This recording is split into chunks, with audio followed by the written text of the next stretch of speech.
à l'échec.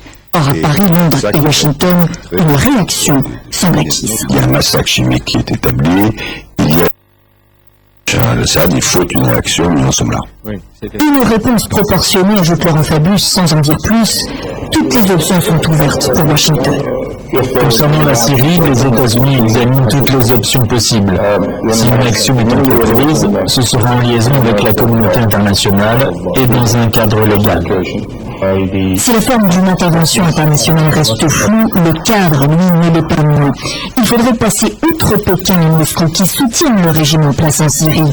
Or, pour Moscou, une intervention internationale serait critiquable du point de vue du droit, de l'éthique, de la morale, et elle ne réglerait rien en Syrie. La Russie, ajoute cependant Sergei Lavrov, n'a pas l'intention d'entrer en guerre avec qui que ce soit. L'Allemagne est en campagne électorale. Le pays vote dans moins d'un mois pour les élections législatives. La chancelière sortante multiplie des opérations de séduction. La dernière en date, Merkel accueillait elle-même plusieurs milliers de visiteurs venus découvrir le siège du gouvernement, et c'était à la faveur d'une journée porte ouverte. L'immense chancellerie fédérale, 73 000 mètres carrés, 7 fois la taille de l'Élysée. Pour cette journée porte ouverte, la star est surtout dans la foule. Angela Merkel, applaudie par des dizaines de milliers de visiteurs et lecteurs qui n'hésitent pas à l'interpeller. Madame la chancelière, êtes-vous confiante pour gagner les élections? Je fais mon mieux. Elle est toujours mesurée, elle ne répond pas aux provocations. C'est la bonne personne à ce poste-là. La chancelière qui présente son hélicoptère devrait s'envoler vers une nouvelle victoire. L'Allemagne, sa politique dans la crise de l'euro, devant la voiture blindée, beaucoup considèrent que la chancelière a su préserver les intérêts du pays. Je pense qu'elle a l'air solide et qu'on peut lui faire confiance. C'est ce que je ressens. Elle va résoudre la crise car elle est très calme. Marée au pas de charge, dans moins d'un mois, les Allemands désignent le chef de la première puissance économique européenne. Beaucoup d'inquiétudes aux États-Unis face au gigantesque incendie qui ravage la Californie. Des flammes incontrôlables qui détruisent tout sur leur passage. Depuis une dizaine de jours, ce sont plus de 50 000 hectares qui sont partis en fumée. Des milliers de pompiers sont mobilisés, mais rien n'y fait. Le feu menace même le parc national de Yosemite.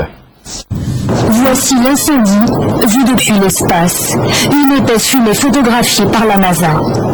Au sol, les flammes ont déjà ravagé 54 000 hectares de végétation, notamment les célèbres séquoias californiens. C'est une catastrophe. Regardez les buissons. Le séquoia est notre emblème. C'est impensable de le perdre. Ces arbres ont survécu aux incendies pendant 200 ou 300 ans. Plus de 5000 habitations se trouvent potentiellement sur le parcours de l'incendie. La Croix-Rouge a dû évacuer ses habitants et monter des hébergements d'urgence. On a 15 minutes pour quitter notre maison, juste le temps de prendre nos enfants, nos animaux, quelques photos et des papiers utiles pour le travail. C'était dur. Depuis 10 jours, près de 2000 pompiers livrent une lutte acharnée contre le brasier. D'importants moyens aériens sont mobilisés car l'incendie s'approche dangereusement du parc national de Yosemite. Hier, une partie du site a dû être fermée. Autre inquiétude pour San Francisco cette fois-ci, la ville est très loin de l'incendie, mais elle dépend de ce réservoir d'eau menacé lui par les flammes. Cela représente 80% de l'eau potable de San Francisco. C'est une grosse préoccupation. En plus d'importantes lignes électriques alimentent la ville pourraient être endommagées. Malgré les remerciements de la population, le travail des pompiers est encore colossal. Ils n'ont maîtrisé que 7% de l'incendie. Retour en page nationale avec ce cri d'alarme de la famille des humoristes du Togo. SOS Solidarité en faveur de Togan. Cet artiste, humoriste et comédien malade depuis longtemps a besoin de moyens pour se faire soigner, et l'opération de mobilisation des fonds qui est en cours depuis quelques mois a eu pour point d'orgue dimanche un spectacle au palais de congrès de Lomé. Cassandra Anaouli.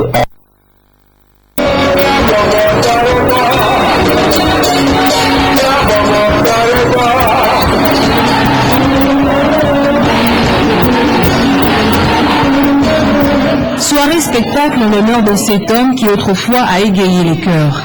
Levé de fonds nécessaires pour redonner au comédien Togan sa mâchoire qu'il a perdue suite à une maladie. C'est cette cause humanitaire qui a réuni humoristes togolais et étrangers, artistes de la chanson et bien sûr le public au Palais des Congrès de Lomé ce dimanche. Du rire, du suspense, des frissons et beaucoup de surprises ont meublé la soirée.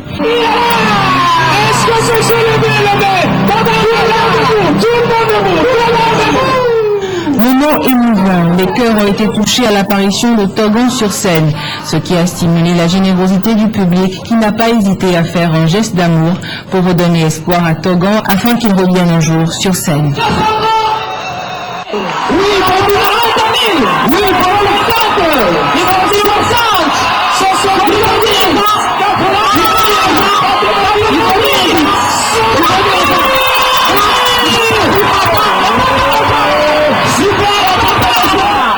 Togan fait partie de la famille des humoristes togolais.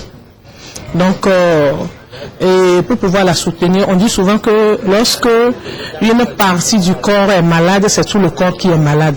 Donc, et en voyant Togan souffrant, c'est tous les humoristes qui sont souffrants. Donc, nous nous sommes lancés dans ce soutien pour pouvoir aider Togan, pour qu'il retrouve sa mâchoire, pour qu'il revienne sur scène, pour qu'ensemble nous continuions le travail. Togan, c'est un acteur que j'admirais beaucoup et ses rôles dans leurs sketchs, ça me plaisait beaucoup et ça fait que quand j'ai appris la nouvelle de Togan, le mal qui est tombé sur Togan, ça m'a fait tellement pitié. 35 millions de francs CFA, c'est la somme qu'il faut débourser pour offrir une mâchoire aux comédiens. Badass Productions et la marraine de l'événement lancent encore un appel à toutes les bonnes volontés à se manifester. Les quêtes que nous avons eu à faire, les quêtes nationales, nous ont permis à mobiliser 3 125 300. Et aujourd'hui, les quêtes que nous avons fait, nous ont gagné direct, ça fait 1 300 000 et quelques. Donc, on n'a même pas atteint 5 millions. Donc, rien du tout, rien n'a été fait. Nous-mêmes, nous n'allons pas baisser les bras, nous n'allons pas nous arrêter là-bas. Il y a d'autres stratégies que nous allons commencer peut-être à entreprendre dans les jours à venir. Et de Togan, le peu qu'on peut, même si c'est 1 centime, c'est toujours ça. Je fais appel à toute la population et tout citoyen africain. Si ce n'est que 5 francs ou 1 centime, d'aider Togan avec ce qui s'en sort. C'est un public nombreux qui a fait le déplacement du Palais des Congrès de Lomé pour soutenir le comédien Togan.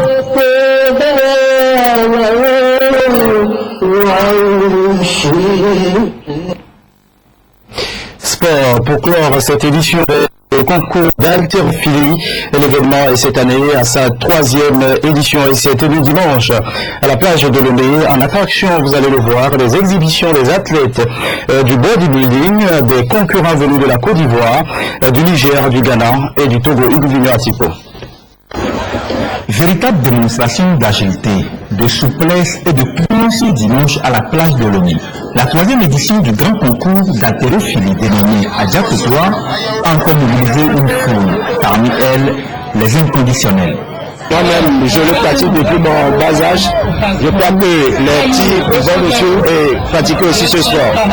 Au programme, le powerlift couché dans la catégorie des juniors et seniors, le curling avec en bonus le body show.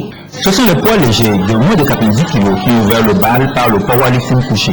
C'est Feto Kodio qui s'agit de la première place dans cette catégorie de 190 kg. Au niveau du squash qui consiste à porter la barre de poids sur les épaules, Tao Tao a régalé le public en portant la barre de 270 kg devant Feto Kodio, 260 kg et Inis Coleman, 240 kg.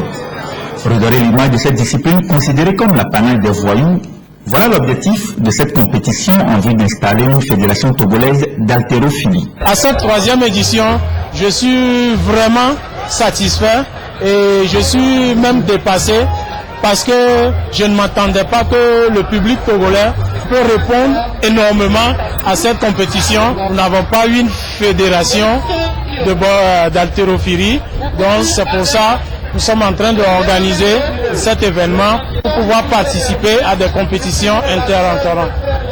En bonus pour les fans de la discipline, La démonstration de body show qui permet de mettre en valeur les biceps, triceps ou les dorsaux avec la victoire du Ghanéen Adja Maouko. Au rang des partenaires, la brasserie avec son produit énergétique XXL. La boisson énergisante la plus commercialisée, la plus consommée au Togo, qui est XXL Énergie, se positionne sur un événement d'haltérophilie. Vous comprenez, quand vous faites usage de la force, quand vous faites usage de la puissance physique, il vous faut un remontant, et c'est dans ce sens qu'on a voulu sponsoriser cette troisième édition d'Adjapeto avec XXL Énergie, qui est un véritable remontant, une boisson énergisante qui est digne de constituer de la vitamine et de la force à tous les athlètes ici présents. Les prix constitués de trophées, de diplômes de participation et d'enveloppes ont été remis aux différents lauréats à la fin de cette troisième édition du concours de l'haltérophilie. Merci à vous qui nous avez suivis. C'est la fin de cette édition. Bonne suite de nos programmes.